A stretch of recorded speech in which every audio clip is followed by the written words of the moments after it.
भारत की पौराणिक गाथाओं में देवी सावित्री का नाम अमर है, जिन्होंने अपनी अटूट भक्ति और बुद्धिमत्ता से मृत्यु के देवता यमराज को भी पराजित किया। राजकुमारी सावित्री ने सत्यवान को अपना जीवन साथी चुना, हालांकि उन्हें यह पहले से ज्ञात था कि सत्यवान की आयु केवल 1 वर्ष शेष थी। नियति के इस कठोर विधान को स्वीकार करते हुए सावित्री ने मृत्यु की निश्चित तिथि से 3 दिन पूर्व ही कठोर व्रत और तपस्या आरंभ कर दी। वह दुर्भाग्यपूर्ण दिन आया जब सत्यवान वन में लकड़ी काटते समय अचानक अचेत होकर सावित्री की गोद में गिर पड़े। उसी क्षण तेजस्वी स्वरूप में धर्मराज यमराज वहां प्रकट हुए।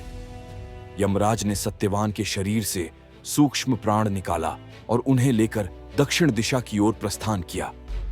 सावित्री ने तुरंत अपने मृत पति के शरीर को एक वट वृक्ष के नीचे रखा और साड़ी के पल्लू में लिपटी हुई चुपचाप यमराज का पीछा करना शुरू कर दिया।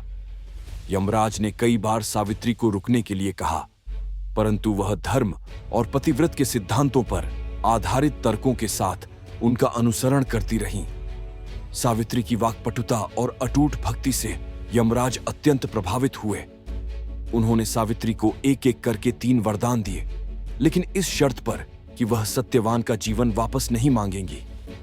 सावित्री ने पहले 2 वरदानों में ससुर का राजपाट और नेत्र ज्योति वापस मांगी और तीसरे वरदान में उन्होंने 100 पुत्रों की मां बनने का वरदान मांगा। वरदान मिलते ही सावित्री ने यमराज के सामने एक गहरा धर्म संकट प्रस्तुत किया। उन्होंने कहा कि बिना पति सत्यवान के वह 100 पुत्रों की मां कैसे बन सकती हैं।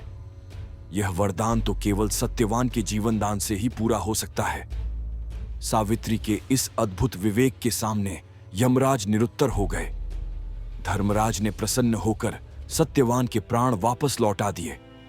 इस प्रकार सावित्री ने अपने प्रेम और बुद्धि की शक्ति से मृत्यु को भी पराजित कर दिया।